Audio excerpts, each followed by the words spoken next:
اگر تمام مومنین مومنات محروم شہداء، خاص طور پہ آیت اللہ ناصری کا آج انتقال ہو گیا اصفہان میں، ان کو استاد شہید سبت جعفر، شہید سردار شہید عارف حسینی کے روح کو پڑھ کر بسم اللہ۔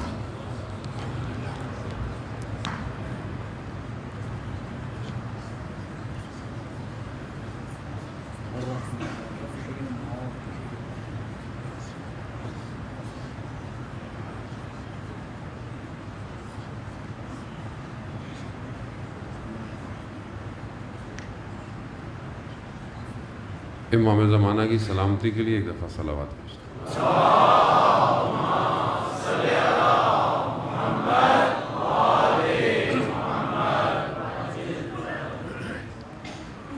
لا حول ولا قوة إلا بالله العلي العظيم حسبنا الله ونعم الوكيل نعم المولى ونعم النصير أعوذ بالله من الشيطان الرجيم بسم الله الرحمن الرحيم الحمد لله الذي يؤمن الخائفين وينجي الصالحين ويرفع المستضعفين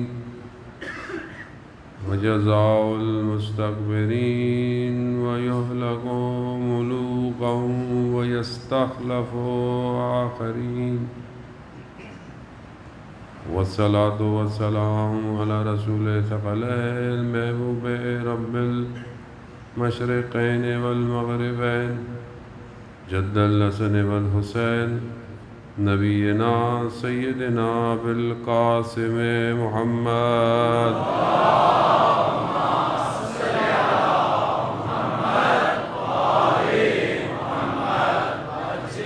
وعلى آله الطيبين الطاهرين المعصومين لا سيما بقية الله في الأرضين روحي وأرواحنا لتراب مقدم الفداء ولعنة الله على أعدائهم أجمعين بسم الله الرحمن الرحيم رب اشرح لي صدري ويسر لي أمري واحلل عقدة من لساني يفقهوا قولي أما بعد فقد قال الله تبارك وتعالى في كتاب الحكيم والقرآن المجيد وما خلقت الجن والانس الا ليعبدون صلوات بھیج دے بابا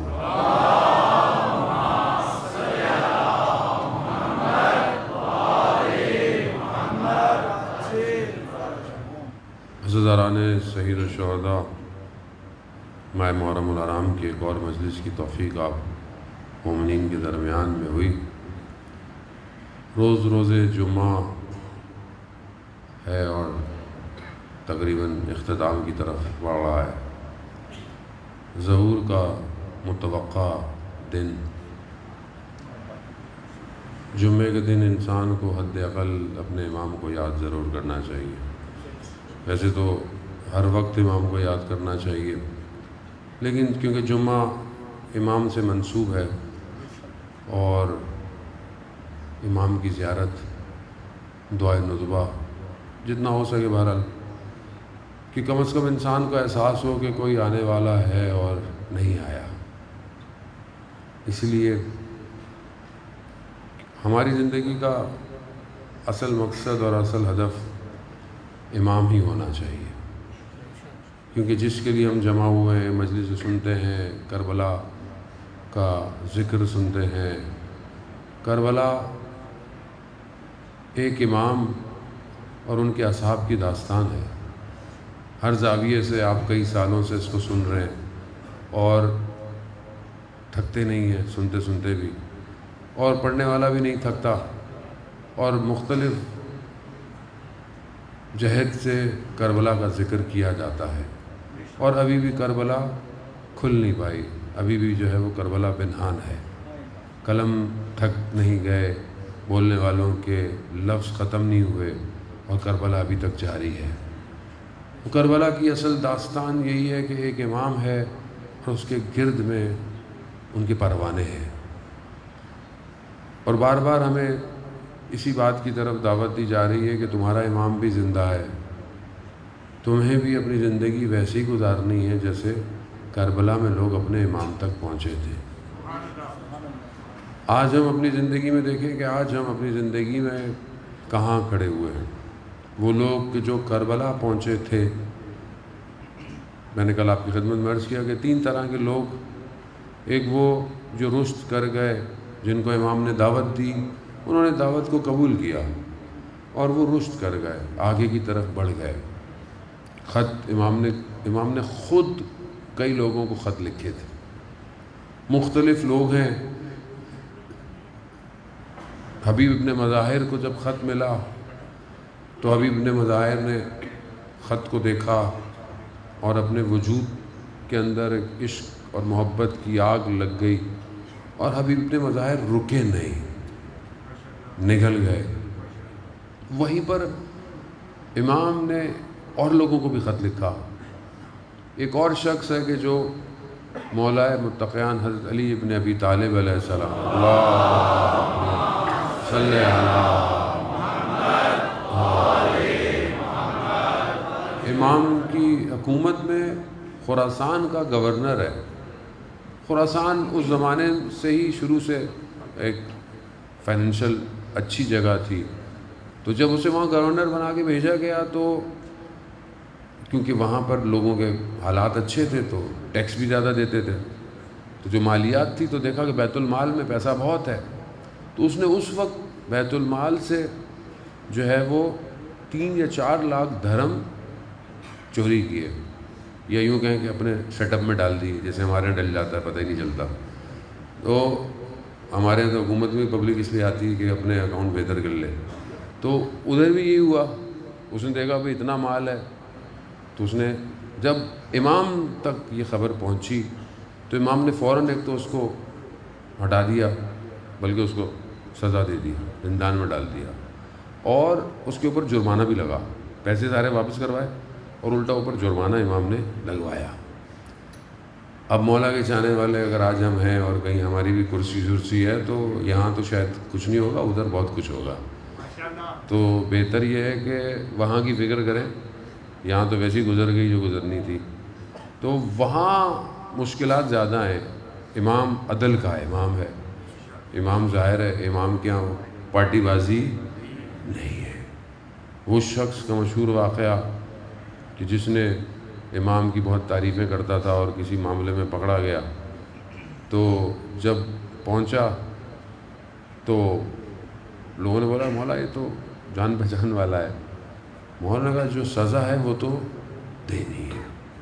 تو امام نے اس کی انگلیاں کاٹ دی تھیں، چور کے لیے انگلیاں کاٹ دیں۔ اب وہ چوراہے پہ جمع ہوا، اس نے خوب شور مچایا، دوسری پارٹی والوں نے کہا کہ چلو اب پتہ چلے گا بہت امام کی مداح کرتا تھا، اس کی تو انگلیاں کٹی، اس نے شور مچایا، جب لوگ جمع ہوا تو پھر اس نے بول دیا کہ علی حق کا امام ہے۔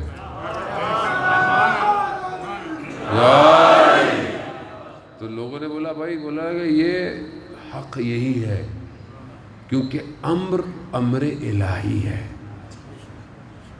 اپنا امر نہیں ہے۔ خدا قرآن میں کہہ رہا ہے کہ یہدنا، ہم نے ان کے ذریعے سے، یہ کون ہے؟ یہ ہمارے امر کی ہدایت کرنے والے ہیں۔ اللہ کے ولی، اللہ کا امر ہے، اپنا ذاتی نہیں ہے۔ مولا متقیان نے اس لیے تو وہ لیلۃ المبیت، یعنی وہ جو ہجرت کی رات تھی، اس رات کو اپنی تمام مرضیوں کو اللہ کی مرضیوں میں کنورٹ کر لیا تھا۔ قرآن کہہ رہا ہے نا کہ کچھ لوگ ہیں کہ جن کی مرضیوں کو خدا نے خرید لیا ہے۔ خوب یہ جو خریدنا ہے، خوب یقیناً وہ امام ہے۔ امام کی پوری زندگی میں کوئی بھی چیز ایسی نہیں ہے کہ جو امام کی اپنی ذات کے لیے ہو، کوئی بھی ایسی چیز نہیں ہے۔ خوب یہ امر ہے، حق کے امام ہے۔ امام نے جب اس کو ڈال دیا، اندر ڈال دیا، خلاصہ پھر کسی کے کہنے پر کہ مولا اس نے معافی مانگ لی، اس کو چھوڑ۔ کھلانا کہاں تھا کہ کیسا شخص تھا، معافی ملی، موقع ملا، معافی ملی، پھر نکلا پھر امام حسین نے پھر موقع دیا. بصرہ میں تھا یہ، بصرہ میں تھا. مولا نے قاصد بھیجا اپنا اس کے لیے کہ میں ایک اور موقع دیتا ہوں، آ جائے میرے ساتھ. جب وہاں قاصد پہنچا، اس نے اس کو پکڑا اور خط کو لیا اور ابن زیاد، بصرہ کا گورنر تھا ابن زیاد، اس کے پاس لے گیا. یہ جو قاصد تھا، اس کا نام میرے ذہن میں نہیں آ رہا، یہ پہلا شہید ہے کربلا کے راستے کا. اس کو چوک پہ لٹکا دیا، اس کو شہید کر دیا. حضرت مسلم سے پہلے اسے شہید کیا گیا. کتنا موقع دیا امام نے، اور کیا ہوا؟ اگر آ جاتا تو آج ہم سلام بھیج رہے ہوتے، اب کیا ہے؟ لعنت بھیج رہے ہیں. قرآن بھی یہی داستان سنا رہا ہے.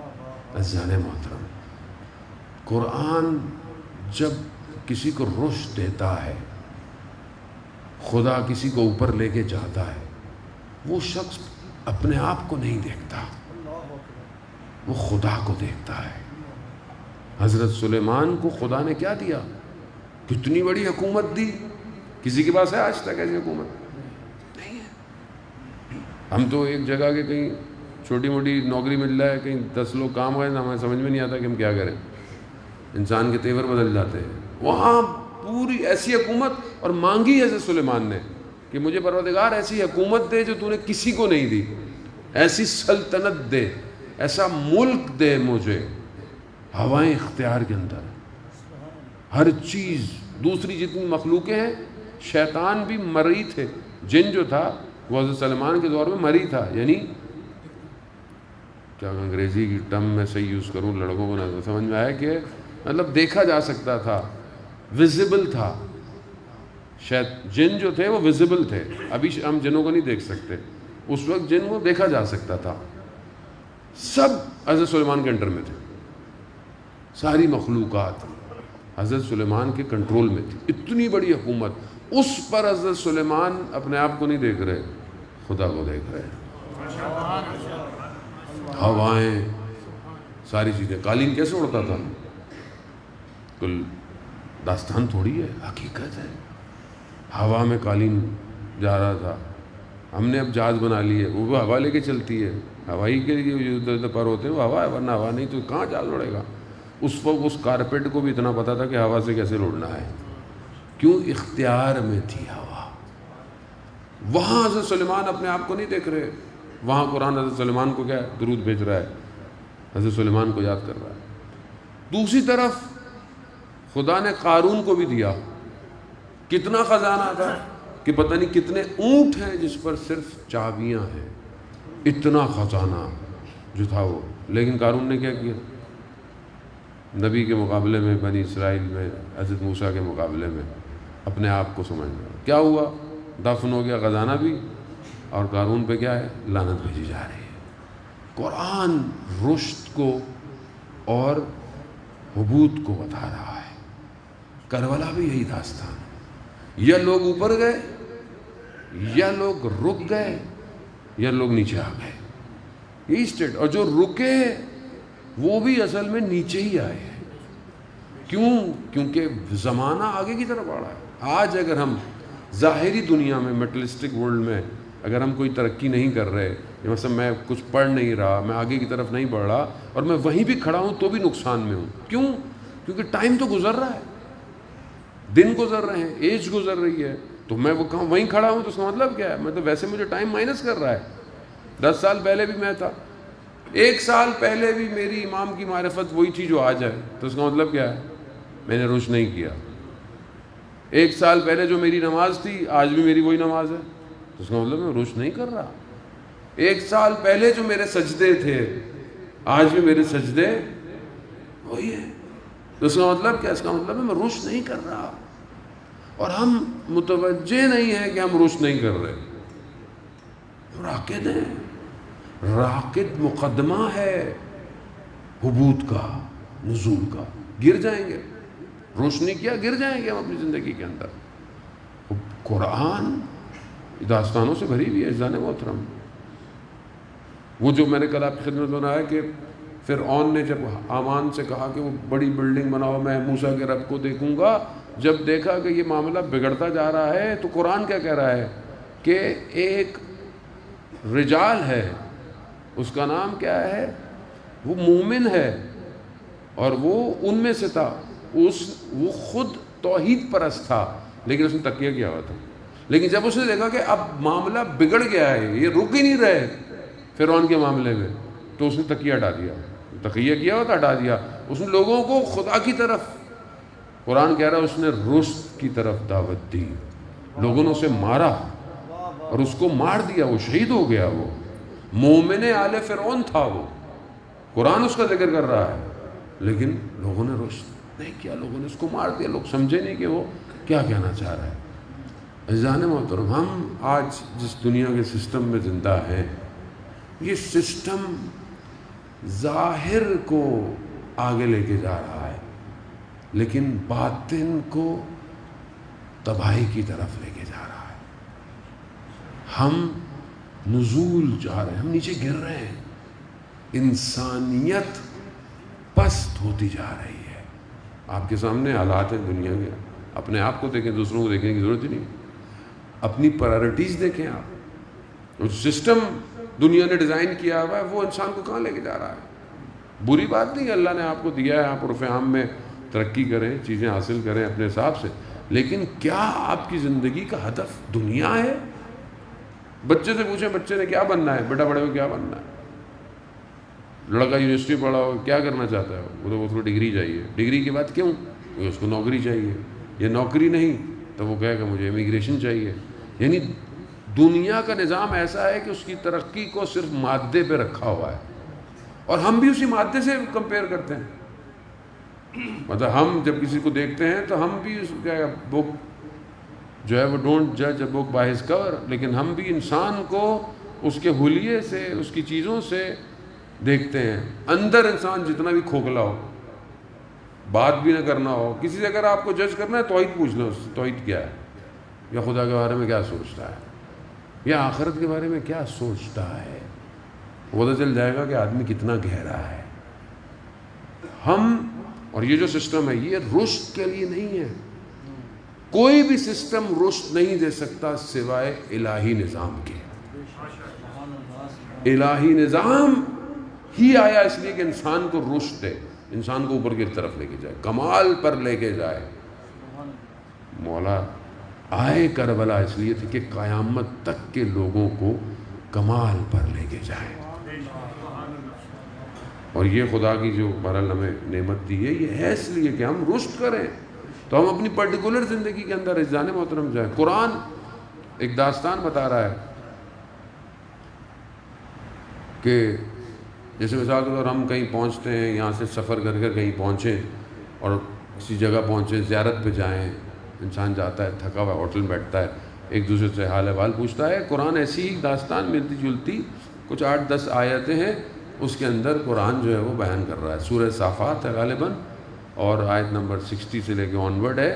یہ 7-8 یا 11 آیات ہیں. اس پہ یہ داستان بتا رہا ہے کہ جب یہ سب سفر سے، یعنی سارے مراحل سے طے کر کر جب یہ جنت پہنچیں گے، انشاءاللہ کہ ہم سب جنت پہنچیں گے، جب یہ جنت پہنچیں گے تو یہ ایک دوسرے کے سامنے تختوں پر بیٹھے ہوں گے.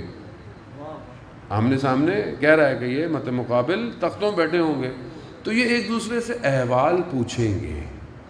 ان میں سے ایک پوچھے گا وہ میرا ایک ہم نشین تھا دنیا میں، وہ کہاں ہے. علماء اس کو اور تفسیر کر کے بولتے ہیں کہ تفسیر کے ذریعے میں کہ یہ پوچھیں گے کہ وہ میرے ساتھ تھا وہ کہاں ہے. تو کچھ کہیں گے کہ قرآن ڈائریکٹ چلا گیا ہے، آیت جو ہے وہ ڈائریکٹ چلی گئی ہے کہ وہ اسے آواز آئے گی، کہا جائے گی کہ کیا تمہیں دکھائیں اس کو، تو بولے گا ہاں، تو کہا پھر اس کو جہنم دکھائی جائے گی. ہم نشین تھا، ساتھ اٹھتا بیٹھتا تھا، کہاں ہے وہ. جیسے آپ بھی کسی کے ساتھ اٹھتے بیٹھتے ہو، سفر کرتے ہو، تو آپ کو پتہ چلے تو آپ بولیں گے یار وہ کہاں، اس کو دیکھا تم نے کبھی؟ بولیں گے کہ وہاں قرآن کہہ رہا ہے کہ اس کو بولیں گے کہ تمہیں دکھائیں اس کو، کہ اس کو جنت سے جہنم دکھائی جائے گی، اور جہنم میں وہ ہوگا، اس کو دیکھے گا.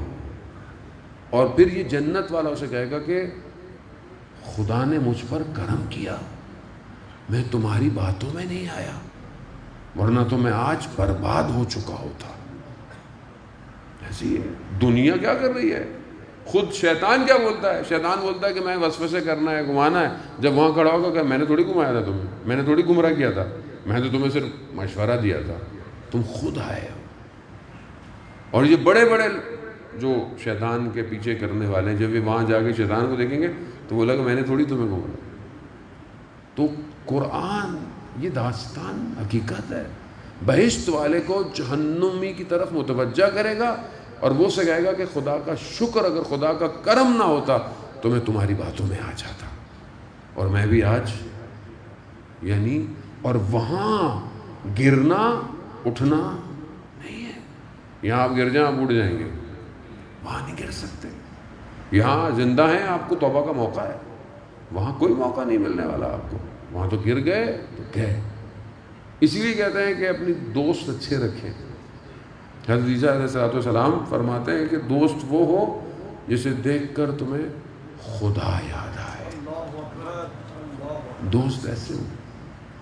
بولا آج کل کے دوست ہیں جن کو دیکھ کے نشہ یاد آتا ہے یا کچھ اور یاد آتا ہے. وہ دوست ہے، وہ نشے کرتا ہے، وہ یہ بھی نشے کی طرف جائے گا.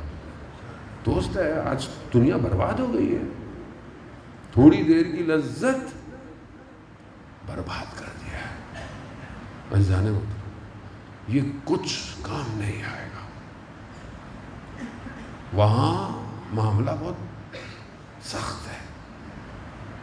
لیکن جسے خدا چاہے اس دنیا میں ایک ذرا سی چمک سے بھی ہدایت دے دیتا ہے. عالم دین تھے، نجف گئے زیارت پہ. چند دن ہو گئے تھے. مولا کے حرم میں کہا مولا مجھے کوئی شخص ایسا نہیں مل رہا، کوئی ایسا ہم نشین نہیں مل رہا جس سے میں دل کی بات کہوں. چند دن ہو گئے، صرف آپ ہیں اور میں ہوں، بس میں آپ سے باتیں کرتا ہوں، مجھے کوئی اور مل نہیں رہا. یہ کہتے کہتے کہتے میں نکلا بازار. وہاں سے یزد والوں کا مدرسہ تھا.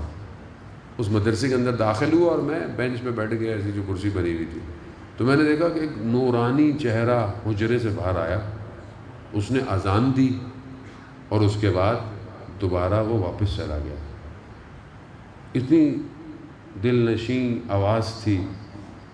پھر میں نے دل میں کہا پروردگار اتنے دنوں بعد کوئی ایک نورانی چہرہ دکھایا، اس نے بھی میری طرف توجہ نہیں کی. جیسے ہی میں نے یہ سوچا حجرے کا دروازہ پھر کھلا. اس شیخ نے مجھے بولا اوپر آ جاؤ. میں اوپر گیا. میں اس سے دیکھتا رہا، وہ مجھے دیکھتے رہے. گلے لگ کر ہم نے گریہ کیا، کوئی بات نہیں کی. اور اس کے بعد میں نکل آیا. وہ شخص کون ہے؟ وہ آیت اللہ طالقانی ہے. طالقان کہتے ہیں. علامہ تقی جعفری جو بہت بڑے فلاسفر مشہد مقدس میں دفن ہیں، وہ کہتے ہیں میں نے اسفار جو ملا صدرہ کی کتاب تھی فلاسفی کی، میں نے آیت اللہ طالقانی سے پڑھی تھی. اور محرم میں 2 دن باقی تھے. جب میں ایک دن کیا تو اب درس ورس نہیں ہوگا، ختم. میں نے کہا کہ کیوں؟ کہا بس ختم ہو گیا. میں نے کہا ابھی تو 2 دن باقی ہیں محرم میں، لیکن مجھے نہیں پتا تھا. پھر میں سمجھ گیا کہ کوئی معاملہ کچھ اور ہے اور ان کو اپنے جانے کا وقت پتہ ہے کہ یہ کب جانے والے. یہ جس رات ان کی آخری رات تھی، اپنے طالب علموں کو بلایا اور ہنسی مذاق کرتے رہے. اور جب طالب علم اٹھنے لگتے تھے تو کہتے تھے کہ آج ہی کی تو رات ہے، غنیمت جان لو. تو مگر طالب علموں کو نہیں پتا تھا کہ یہ کیوں کہہ رہے ہیں. خادم کو کہا کہ کل جب صبح تم فجر میں اٹھو گے تو تمہیں آواز آئے گی کہ طالقانی مر گیا. اس نے بھی کہا کہ پتہ نہیں کیوں کہہ رہے ہیں، لیکن وہی وہ جب صبح اٹھا تو اپنے حجرے میں یہ سو رہے تھے، یعنی مر چکے تھے. یہ اس مقام پر آدمی پہنچ جائے کہ جسے پتہ ہو کہ وہ کہاں جانے والا ہے اور کب جانے والا ہے. کیسے؟ طالقان کے قریب گاؤں میں چرواہے تھے، چوپان تھے، جانوروں کو چراتے تھے. کہیں قرآن کی تلاوت ہو رہی تھی. آواز جب کانوں میں ٹکرائی تو وہیں کہا کہ پروردگار تو نے یہ جو نامہ بھیجا ہے دعوت کا، طالقانی کیسے اسے چھوڑ سکتا ہے. واپس گئے، جانوروں کو اس کے مالک کو دیا اور خود کچھ دن اصفہان اور پھر نجف چلے گئے ظالم. یہ رشد کا دعوت نامہ، یہ ایک تلنگو، یہ ایک بیداری، یہ سب کی زندگی میں آتی ہے. ہم اپنی زندگی میں ڈھونڈیں گے آئی تھی یہ چلی گئی یا پھر آئے گی. سب کی زندگی میں ہے یہ. خدا اپنی مخلوق سے محبت کرتا ہے. خدا نہیں چاہتا اس کی مخلوق جہنم کی آگ میں جلے. کیوں؟ پروردگار اگر تمہیں جہنم میں ڈالنا تو میں بنایا کیوں؟ کہا میں جہنم میں نہیں ڈالتا، تم خود اپنی جہنم بناتے ہو. ہم جو کر رہے ہیں یہ سب وہاں جا رہا ہے. اسی لیے نفس جو ہے، نفس دنیا کی طرف تمایل رکھتا ہے، لیکن نفس کا جو ملکوتی چہرہ ہے وہ دوسرا ہے. نفس راقب ہے، یہ بدن کے اوپر سوار ہوا ہے. بدن اس کو لے کے ابھی چل رہا ہے. آیت اللہ قاضی طباطبائی جب پہلی دفعہ زیارتوں پہ گئے تو دیکھا وہ جو کاروان والا تھا ان کا جو بھی تھا، اس زمانے میں گاڑیاں نہیں ہوتی تھیں، گھوڑے اونٹ ہوتے تھے. تو جس بھی مہمان سرا پہ پہنچتے تھے یہ کاروان والا سب سے پہلے جانوروں کو کھانے کھلاتا تھا، ان کا خیال رکھتا. ایک دن لوگوں نے اسے بولا کہ تم ہمیں چھوڑ کر جہاں بھی پہنچتے ہو سب سے پہلے تم ان کو خیال رکھتے ہو، پانی دیتے ہو، چارہ دیتے ہو. تو اس نے کیا کہا؟ اس نے بولا کہ یہ راکب ہے، اگر یہ صحیح نہ ہو تو تم منزل پہ نہیں پہنچ سکتے. تو آیت اللہ قاضی کہتے ہیں کہ مجھے ایک نور چمکا کہ یہ بدن راکب ہے روح کا، اسے سالم ہونا ضروری ہے ورنہ روح کمال پہ نہیں پہنچ پائے گی. کیوں؟ ظاہری بدن ہے، بولا خیال رکھو، صاف رکھو، نجاست سے دور رہو، حرام سے دور رہو. حرام لقمہ روح پر کیسے اثر کرتا ہے؟ تو کر جاتا تو بدن میں نہیں. راکب خراب ہو گیا، روح نہیں پہنچ پائے گی.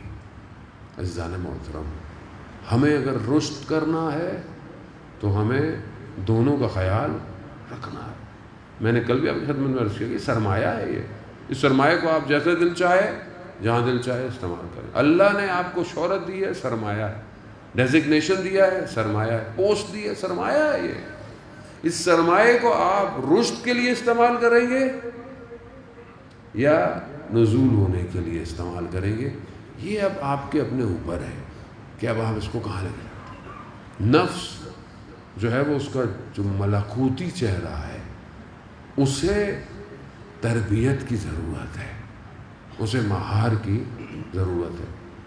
جہاں ہم اپنی ذاتی پڑھائی میں، ایجوکیشن میں، یا آپ کا جو پروفیشن ہے، جو بھی چیزیں آپ اس میں محنت کرتے ہیں، آپ اس میں اچھا استاد ڈھونڈتے ہیں، آپ اس کے لیے اکیڈمیاں جوائن کرتے ہیں، آپ کہیں کورس کرنے جاتے ہیں، کہیں ورک شاپ کرنے جاتے ہیں. کیوں؟ کہ بہرحال وہ جو آپ کی اسپیشلائزیشن ہے وہ بہتر ہو اور آپ اس کو یوٹیلائز کریں. مگر یہ سب یہی رہ جائے گا. یہ جو باطن ہے اس سے سفر کرنا ہے بہت طولانی. قبر میں ڈالیں، ہڈیاں ہیں، سب ختم ہو جائے گا، خاک میں مل جائے گا. کیا چیز ہے جو گھومتی رہے گی؟ قبر میں عذاب کس کے اوپر ہے؟ اس کے اوپر تھوڑی عذاب، وہ تو ختم ہو گیا. قبر تھوڑی یوں ہو رہی ہے، سخت ہو رہی ہے. قبر تو باڈی کو لیتی ہے، روح ملکوت برزخ میں چلی جاتی ہے. اب اس کا حساب کتاب برزخ میں ہے. جس کے اعمال اچھے اس کی برزخ بہشت کے باغوں میں سے باغ ہے، اور جس کے اعمال خراب اس کی قبر میں جہنم کی کھڑکی کھلتی ہے. یہ جو ٹریول ہے روح کا، اس کا سفر زیادہ ہے. امام سجاد علیہ الصلوۃ والسلام،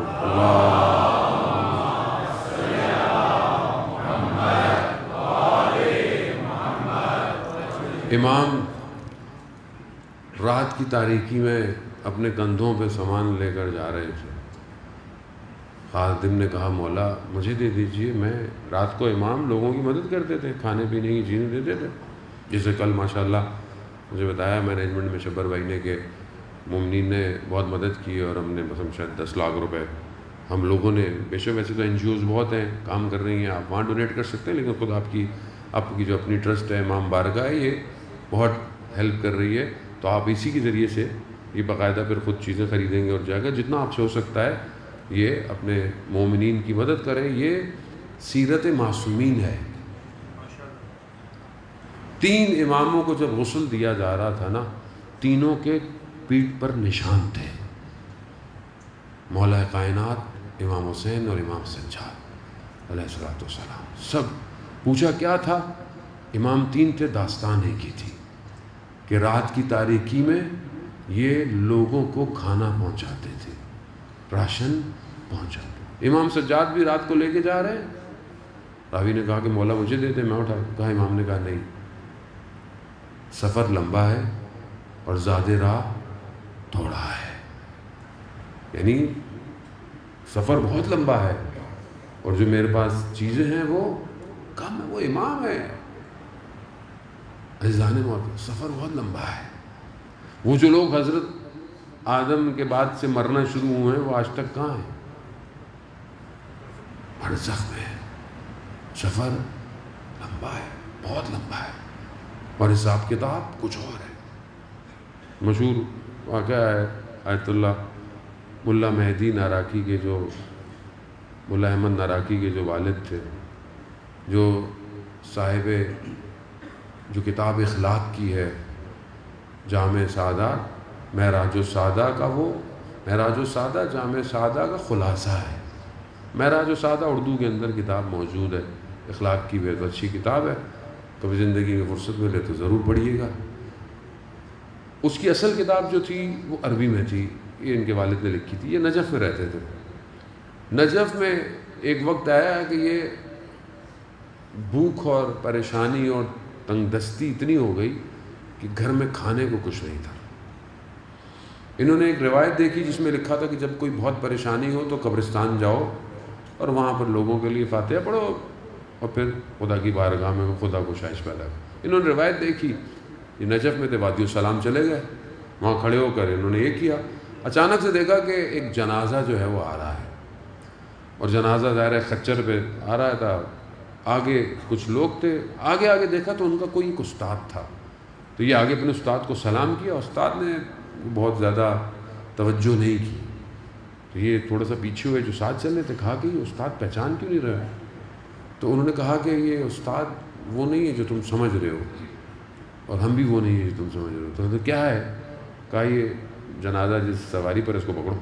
کہ جیسے ہی میں نے پکڑا تو اچانک سے میں کسی اور جگہ پہ تھا، میں نے دیکھا کہ ایک دریچہ ہے، میں وہاں چلا گیا، پھر میں نے دیکھا ایک کھڑکی کھلی ہوئی ہے، وہاں ایک روشنی ہے، جیسے ہی میں ہوا تو ایسی سرسبز اور ایسے پھول اور ایسے رنگ تھے جو میں نے پہلے کبھی نہیں دیکھے۔ میں نے دیکھا کہ ایک تخت پڑا ہوا ہے اور ایک جوان بیٹھا ہوا ہے، اور جوان نے مجھے اشارہ کیا، میں آگے بیٹھ گیا۔ میں نے کہا کون ہے؟ کہا میں وہی ہوں جس کا تم نے جنازہ اٹھایا ہے۔ کہہ رہا کیا مطلب؟ کہتا یہ میں کہیں اور مرا تھا، لیکن مومن کے لیے روایت ہے کہ جو کہیں بھی مرتا ہے اس کی روح کو وادی السلام میں لایا جاتا ہے۔ تو کہتا میں کہیں اور مرا تھا، اور وہ جو تم نے دیکھے وہ ملائکہ تھے، وہ تمہارا استاد نہیں تھا، وہ شکل انہوں نے ویسے بنائی ہوئی تھی، وہ مجھے کہیں اور سے لے کر آئے ہیں۔ یہ بہرحال یہ میرا نیک ویک جو بھی تھا، تو یہ مجھے یہ بھاگ، تو کہہ رہا میں گھوموں پھروں؟ کہاں گھوموں پھرو جائے؟ کہہ رہا میں گھوم پھر رہا تھا کیونکہ ملاکوت تھا، عالم برزخ ہے، وادی السلام ہے، تو وہاں پر ماں باپ کی روح بھی مل گئی، ماں باپ کی وہ بھی وہیں پہ تھی۔ تو ان سے پوچھا اب گھر سے نکلے کیوں تھے؟ بچے بھوکے ہیں، پریشانی، لیکن جب ماحول دیکھا سب بھول گئے۔ لیکن جیسے ہی ماں باپ نے پوچھا بچے کیسے ہیں، تو وہ جو قرب تھا وہ دوبارہ ہو گیا کہ بچے تو بھوکے ہیں۔ تو باپ محسوس کر کے انہوں نے پہچان لیا، تو انہوں نے کہا کہ یہاں وہ جگہ پہ چاول رکھے ہوئے ہیں، لے جاؤ۔ کہا لے جاؤں؟ کتنے؟ کہا جتنے لے کے جا سکتے ہو لے جاؤ۔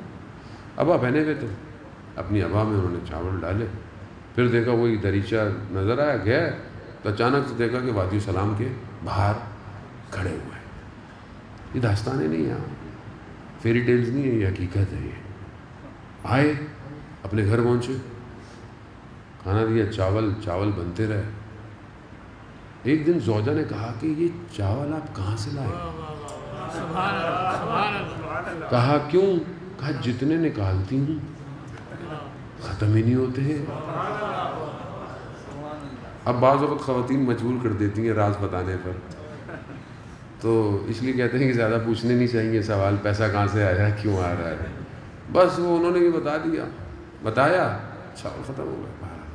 لیکن ملکوت، عالم برزخ ہم خود بناتے ہیں، یہ روح خود جیسی آیت اللہ بہاؤدینی رضوان اللہ تعالیٰ علیہ کہتے ہیں کہ ہماری دہر نجف میں پڑھتے تھے، حوضے میں کچھ ان کے دوست ایسے تھے کہ مولا نے کرم کیا ہوا تھا کہ ہمیں نا برزخی شکلیں نظر آتی تھی لوگوں کی۔ اچھا، عالم برزخ جو ہے وہ مرنے کے بعد نہیں ہے، وہ پیرلل ہے، یعنی ہم سب جو ابھی بیٹھے ہوئے ہیں نا، ہم سب کا برزخ ہے۔ برزخ یعنی ہمارا اپنا باطن کیا ہے، اوریجنل۔ جو اولیاء ہیں ان کو برزخی شکل نظر آتی ہے۔ تو آیت اللہ بہاؤدینی کہتے ہیں ہمیں اتنی برزخی شکل لوگوں کی آتی تھی کہ ہم نے خدا کو بولا کہ ہمارے لیے مشکل ہو گیا ہے باہر نکلنا، کیونکہ میں آپ کو نہیں خدا نہ خواستہ کہہ رہا، میں اپنے آپ کو کہہ رہا ہوں، میری برزخی شکل انسان نہیں ہے، میرا جیسا عمل ہے ویسی میری برزخی شکل ہے۔ نارمل شکل جانور کی ہے، انسان کی۔ انسان ہونا ساری محنت اس کی ہے، جیسے جو مرتا ہے جس حالت میں مرتا ہے ویسی اس کی برزخ آن ہو جاتی ہے۔ یعنی یہ بالکل ویسی ہی ہے جو آپ ڈالتے رہیں اکاؤنٹ میں ڈالتے رہیں اور ایک دن آپ کو پیسے یوز، جو آپ نے بنایا ہے یہ ویسی ہے، ایز اٹ از ہے۔ ابھی بھی ہم سب کی برزخی شکل ہے۔ ابھی آیت اللہ بہجت آ جائیں تو ان کو سب نظر آئے کہ ہم لوگ اصل میں اندر سے کیا ہے۔ ہم بھی اپنے ایسے اساتذہ کے پاس درس پڑھتے رہے کہ جو اکثر آنکھیں بند کر کے بیٹھتے تھے کیونکہ انہیں ہماری شکل نظر آ رہی ہوتی تھی، لیکن شروع میں ہمیں ڈر لگتا تھا کہ ان کو پتہ چل جائے گا کہ ہمارے اعمال کیا ہیں۔ تو پھر ایک استاد نے بولا کہ یہ ڈاکٹر کے پاس بیماری چھپاؤ گے تو کبھی علاج نہیں ہوگا، روحانی ڈاکٹر کے پاس بیماری جاؤ گے تو تمہارا علاج کریں گے۔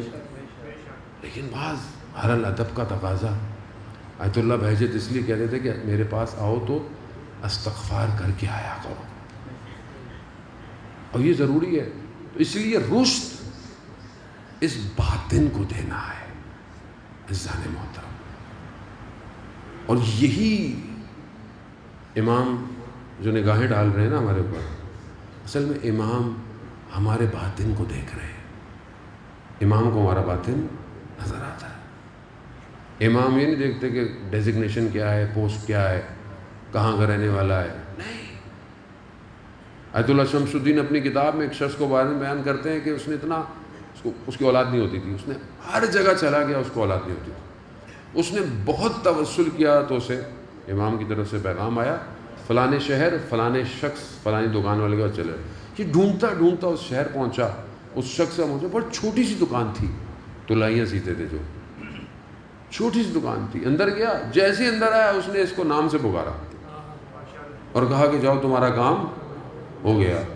اب یہ کہہ رہا ہے میں اتنی دور سے آیا، اتنی مشکل، یہ کہہ رہا ہے کام ہو گیا، کہہ رہا ہے میں رک جاؤں تھوڑا، ہاں رک جاؤ۔ کہا میں اس کا مہمان بن گیا۔ اب میں نے اس کو کھانا دیکھا تو روٹی اور دہی، لیکن میں نے اس سے لذیذ کھانا نہیں کھایا تھا کبھی، حالانکہ خود بہت بڑا امیر آدمی تھا۔ جب رات ہوئی تو کہا کہ مہمان ہوتے ہوئے مہمان کا حق ہوتا ہے۔ کہا ہاں۔ کہا میں یہ پوچھ سکتا ہوں تمہیں یہ مقام کیسے ملا؟ اس نے بولا بھائی دیکھو تمہارا کام ہو گیا ہے، اب تم چلے جاؤ، تمہیں اس سے کیا کہ مجھے یہ مقام کیسے ملا؟ اس نے بولا نہیں یہ بہرحال حق تو بنتا ہے۔ خیر اس نے بڑے منتیں ترلیں کی اور جب تک کہا کہ میں زندہ ہوں پھر نہیں۔ تو اس نے بولا کہ میری تو یہی دکان تھی، کیونکہ پرانا زمانہ تھا، حکومت غاصب حکومت تھی، شاہ کا دور تھا۔ تو کہا کہ سامنے ایک جو یہاں کا گورنر جو تھا اس کا ایک نگہبان تھا، ایک سیکیورٹی والا، جوان لڑکا تھا، وہ میرے پاس آتا تھا اور اس نے مجھے کچھ پیسے دیے تھے کہ ان پیسوں سے گندم خریدنا اور میں تم سے صرف 2 روٹیاں لینے آؤں گا، میں اس کی نوکری تو کرتا ہوں مگر میں اس کا کھانا نہیں کھا سکتا، یہ غاصب ہے، روٹی میں اپنے پیسوں کی جو بھی ہے میں کھاؤں گا۔ کہتا ایک دن وہ میرے پاس آیا، اس نے بولا کہ میں کچھ دن بعد مر جاؤں گا، تو تم ایک کام کرنا، تمہارے پاس کچھ لوگ آئیں گے تو اس وقت تم مجھے دفنانے کا یہ سارا انتظام میں تمہیں دے کے جا رہا ہوں۔ ایسے ہی ہوا، کچھ دن بعد اس نے دیکھا کہ وہ غائب ہے، پتہ چلا کہ وہ مریض ہو گیا ہے، اس کو کوئی لوگ آئے مریض ہو گئے، پھر کچھ دن بعد 2 لوگ آئے، انہوں نے کہا کہ اس کا انتقال ہو گیا ہے، اس کو غسل کفن دے دو۔ کہہ رہا یہ میں پریشان تھا کہ بہرحال یہ کون ہے۔ پھر اسی رات کو وہ 2 لوگ آئے، کہا کہ ہمارے ساتھ چلو، مجھے لے گئے، میں چلا گیا، میں جہاں رہتا تھا میں جانتا تھا، لیکن ایک عجیب سی جگہ تھی کہ میں نے کبھی دیکھی نہیں، کچھ لوگ جمع ہیں اور ان میں ایک بہت نورانی سی شخصیت کھڑی ہوئی ہے اور سب ان کی باتیں سن رہے ہیں۔ باتیں کرتے کرتے انہوں نے کہا کہ اس جگہ کی وہ جو جوان کو نوکری دی ہوئی تھی وہ نوکری اس کو دے دو، اس کو دو۔ اب یہ سمجھا کہ پتہ نہیں وہی جو نوکری کرتا تھا، وہ ڈیوٹی کرتا تھا، وہ کہا نہیں نہیں نہیں میں ان کے یہاں نوکری نہیں کروں گا۔ کہنا نہیں یہ وہ والی نوکری نہیں ہے، یہ امام کی نوکری ملی ہوئی تھی اس کو۔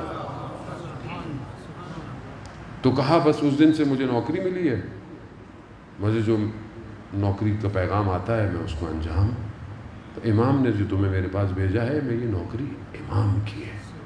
عزیزان محترم، امام یہ نہیں دیکھتے کہ چھوٹا ہے، بڑا ہے، فقیر ہے، امیر ہے، امام باطن کو دیکھتے ہیں، باطن۔ ایک روٹی کھاؤ مگر حلال کی، دسترخوان بھرا ہو اور اسراف ہو، ہمسایہ بھوکا ہو، رشتہ دار تنگ دست ہو، فائدہ کچھ نہیں ہے۔ باطن صاف کرنا ہے، خوب اسی ہی کی ہے۔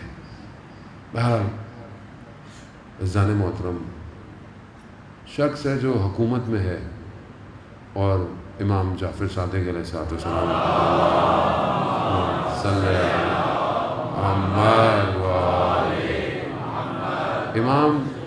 امام نے اس سے پوچھا کہ تم ہمارے جد کی زیارت پہ جاتے ہو؟ بس آپ سے التماس سے دعا چند مصائب تبرکن، تم ہمارے جد کی زیارت پہ جاتے ہو؟ کہا مولا کیونکہ سیاسی آدمی ہوں اور میرے اوپر سیکیورٹی کافی ہے، چیک کرتے ہیں، تو میں اس لیے نہیں جا پاتا کہ ان کو پتہ نہ چل جائے کہ میں آپ کا ماننے والا ہوں۔ کہا اچھا تم ہمارے جد کو یاد کرتے ہو؟ کہنے لگا ہاں مولا، میں جب بھی کھانا کھا رہا ہوتا ہوں، جب بھی میں اکیلا بیٹھا ہوا ہوتا ہوں، جب بھی میں امام حسین کو یاد کرتا ہوں تو میں گریہ کرتا ہوں۔ عزیزان محترم، تنہائی میں گریہ امام کو یاد کرنا کمال ہے۔ آج ظہور کا دن تھا، گزر گیا، کیا ہم نے ایک آنسو بہایا؟ ایک آنسو؟ کہاں ہے وہ جو نبائے عظیم کا فرزند ہے؟ کہاں ہے وہ؟ کہاں ہے وہ جو طٰہٰ اور یاسین کا فرزند ہے؟ کہاں ہے وہ جو خورشید اور ستاروں کا فرزند ہے؟ کہاں ہے وہ جو سیاروں کا فرزند؟ کہاں ہے وہ؟ کہاں ہے وہ یوسف زہرا؟ یہ نطبہ ہے۔ کہاں ہے جو زمین اور آسمان کے متصل ہونے کا سبب ہے؟ عزیزوں نے لیا متا تھرانا و نراق، میں پوری مخلوق کو دیکھتا ہوں مولا مگر آپ کو نہیں دیکھ رہا۔ آپ اس وقت زمین کے کس حصے پر، کس زمین کے ٹکڑے نے آپ کو اٹھایا ہوا ہے؟ کہاں ہے وہ؟ یہ بہت ضروری ہے۔ گزشتہ امام پہ گریا ضروری ہے، سید الشہداء پہ گریا بہشت، گریا جہنم سے نجات ہے، اپنے امام پر گریا، اپنے امام کی یاد میں گریا، یہ کہاں ہے؟ ہم کتنا اپنے امام کو روتے ہیں. اس کی وجہ یہ ہے کہ ہمارا باطن مشکل میں، یہ رکاوٹیں، یہ زنگ لگا ہوا ہے، یہ زنگ تڑپنے نہیں دیتا. ذرا سا انسان صاف ہو جائے. آیت اللہ ناصری جن کا آج انتقال ہوا، اللہ اکبر، کیا امام زمانہ سے عشق تھا. مجھے تو آج بھی ایسا لگا کہ وقت قریب آ گیا ہے، یہ لوگ جانا شروع ہو گئے تیزی سے. یہ وہ لوگ تھے کہ جنہوں نے ہمیں امام کی طرف متوجہ کرایا. اصفہان کے استاد اخلاق تھے، مشہور ہے. یہ کہتے تھے کہ رات کو سونے سے پہلے وضو کر کر مصلی میں بیٹھا کرو اور امام سے باتیں کرو. یہ آیت اللہ ناصر انہی کا تھا کہ امام سے باتیں کرو. کیا ہم باتیں کرتے ہیں امام سے؟ پھر کس امام کو دعوت دیتے ہیں؟ الجل الجل. کہاں آئے جب آج میرے پاس امام سے بات کرنے کا ٹائم نہیں ہے؟ ہفتے میں ایک دن کچھ منٹ میں اپنے امام سے بات نہیں کر سکتا تو میں کل امام کے پاس جاؤں گا؟ آپ بولے جی میں بہت محنتی ہوں، میں بہت یہ ہوں، مجھے یہ آتا ہے، وہ آتا ہے، یہ خوب وہ آتا ہے، آتے سے تھوڑی ہوگا. کچھ کریں گے تو کوئی کمپنی آپ کو نوکری دے گی نا. مجھے میں یہ کر سکتا ہوں، میں وہ کر سکتا ہوں، تو بھائی آپ کر نہیں سکتے. آپ کی ایکسپیرینس کیا ہے؟ آج آپ چھوٹی سی نوکری لینے جائیں تو آپ کا ایکسپیرینس مانگتا ہے وہ، تو آپ کو کتنا تجربہ ہے. تو آپ امام کو کیا تجربہ دیں گے؟ مولانا نے آپ کو یاد کرتا. کب یاد کیا تم نے مجھے؟ کتنا یاد کیا تم نے مجھے؟ کب تم نے میرے لیے آنسو بہائے؟ کب تمہارا وجود میرے وجود کے لیے تڑپا؟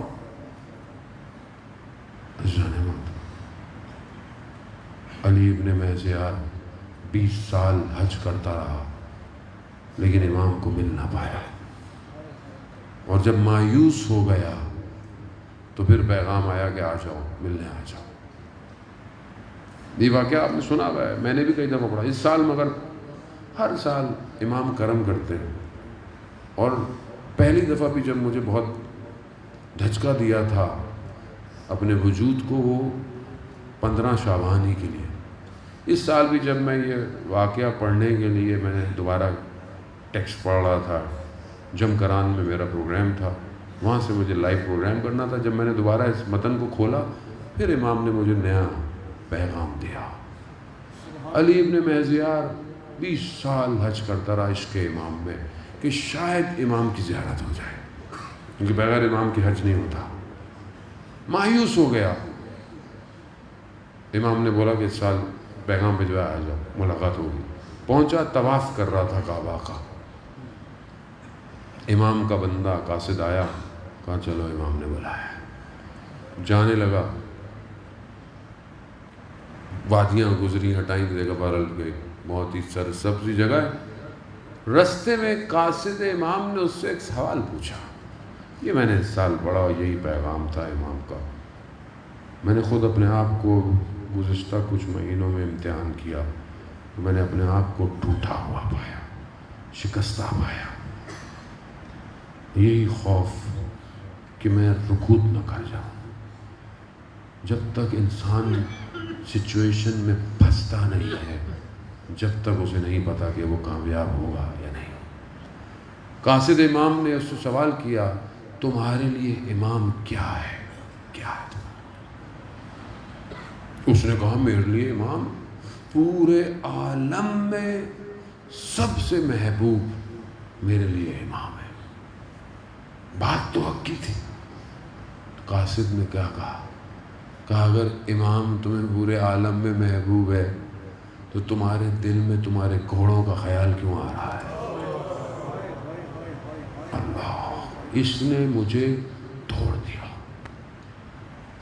کہ ظاہر اس زمانے میں لوگ حجوں پہ گھوڑوں پہ آتے تھے، اس نے گھوڑے کہیں باندھے ہوئے ہوں گے. اب جب اسے وہ بندہ لے کے جا رہا ہے، امام کے پاس جا رہا ہے، امام کے پاس، اب ذہن میں آ رہا میرے گھوڑوں کا کیا ہوگا. 20 سال حج کیا اس نے امام، میں کہاں کھڑا ہوں، میں تو خود گر گیا، اتنا امام امام امام کرتے ہیں، بس یار یہاں آواز آئے مولا بلا رہے ہیں، یہاں مجھے پریشانی ہو جائے گی، یہ کیا ہوگا، اس کا کیا ہوگا، میرے مال کا کیا ہوگا، میرے اکاؤنٹ کا کیا ہوگا، ابھی مجھے خبر دے، مجھے مرنا تو سب نے ہے، ابھی مجھے پتا ہو میں نے 1 گھنٹے بعد مرنا، مجھے پریشانی ہو جائے گی، میرا پیسہ کہاں جائے گا، کہاں جائے گا، پھنسے ہوئے ہم لوگ ہنسانے بات۔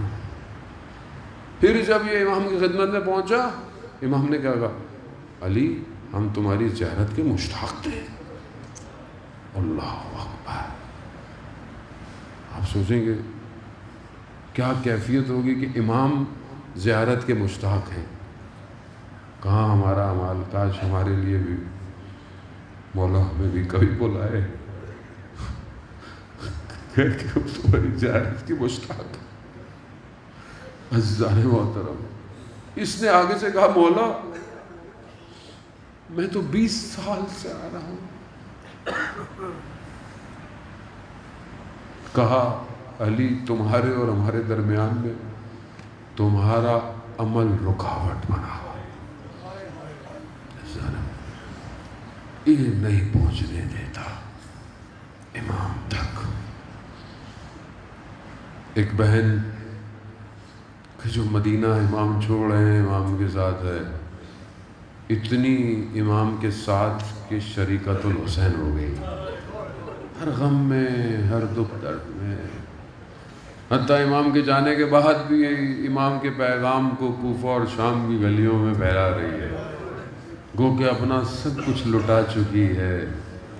عزاداران توسل، بہرحال جمعے کا دن ہے، ایک عالم دین نے امام زمانہ سے ملاقات ہوئی، انہوں نے پوچھا کہ کربلا میں کون سی چیز سب سے سخت تھی؟ تو امام زمانہ نے بھی یہی کہا،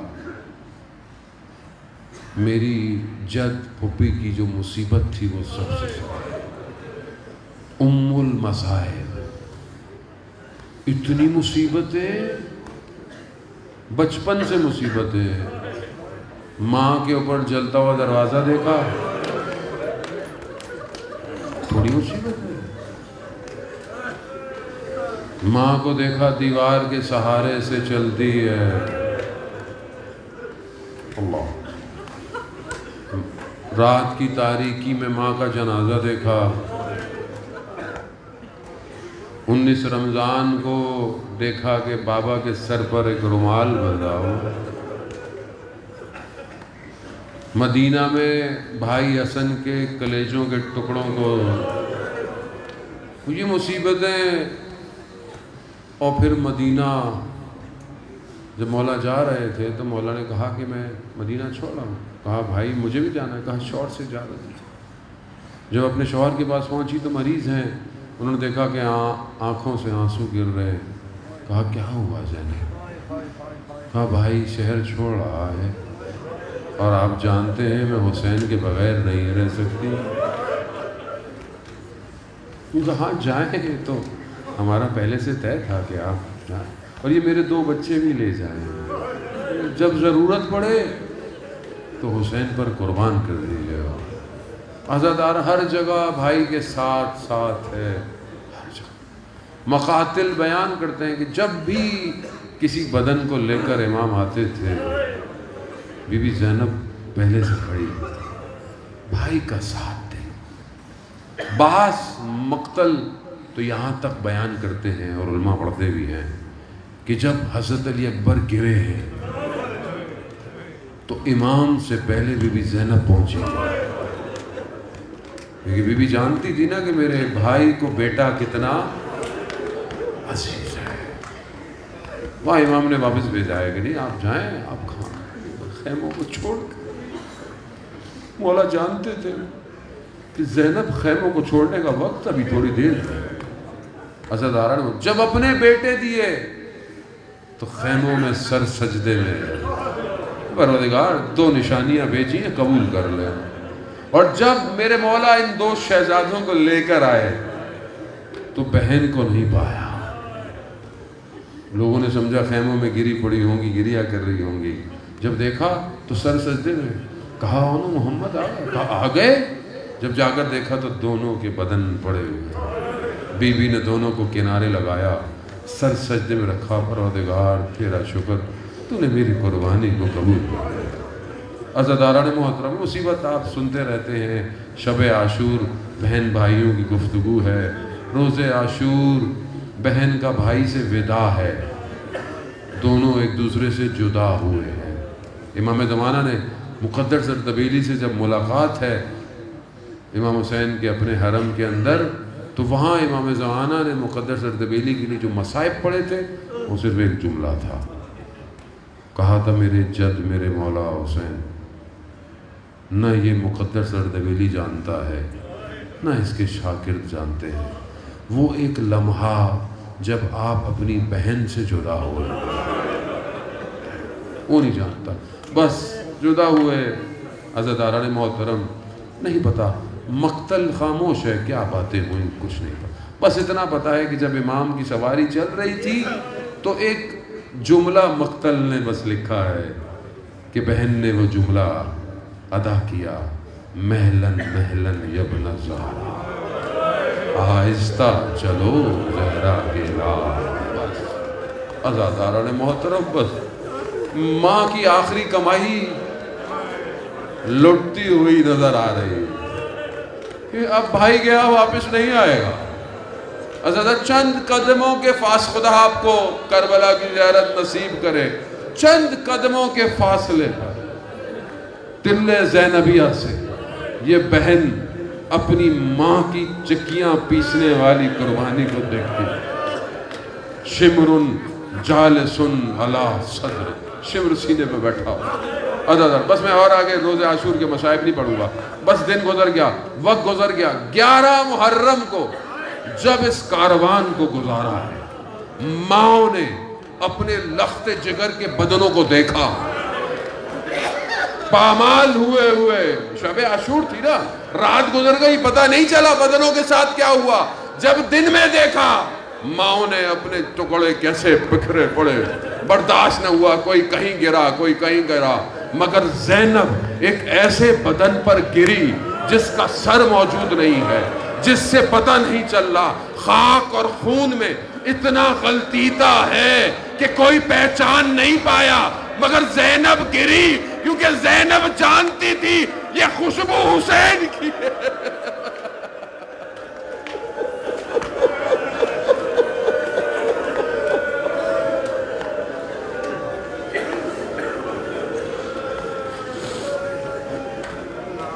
الا لعنۃ اللہ علی القوم الظالمین وسیعلم الذین ظلموا ای منقلب ینقلبون۔ پروردگار امام زمانہ کے ظہور میں تاجیل عطا فرما، ہمیں ان کے ناصروں ان کے مددگاروں میں شمار فرما۔ پروردگار ہم خطا کار ہیں، ہم گناہ گار ہیں، ہمارے امام کو ہمارے اعمال سے راضی فرما۔ پروردگار حاضرین مجلس میں جو بھی لوگ بیٹھے ہیں ان کی جائز خواہشات کو پورا فرما۔ جو مریض ہیں، بہت سارے لوگ کینسر کے مریض ہیں، ایک بچی کینسر کی، ایک برین ٹیومر کی، کچھ اور لوگوں نے مجھے بولا ہے مریض ہیں، ایک اور خاتون ہے ان کے بچے کینسر، بہت سے لوگ مریض ہیں، یہ بچہ اس نے بہرحال اس کی آنکھوں کے لیے اس نے کہا ہے، اور جتنے بھی لوگ ہیں بہرحال پروردگار ان سب کو شفائے کاملہ اور عاجلہ عطا فرما، بے اولادوں کو اولاد صالح عطا فرما، خاص طور پہ سیلاب میں جو مشکلات ہیں پروردگار ہمیں اسے حل کرنے کی توفیق عطا فرما، ہمارے ملک پاکستان کو عزت اور استحکام عطا فرما، اس کے دشمنوں کو نیست اور نابود فرما۔ اللہم ارزقنا زیارت الحسین فی الدنیا و شفاعتہ فی الآخرہ۔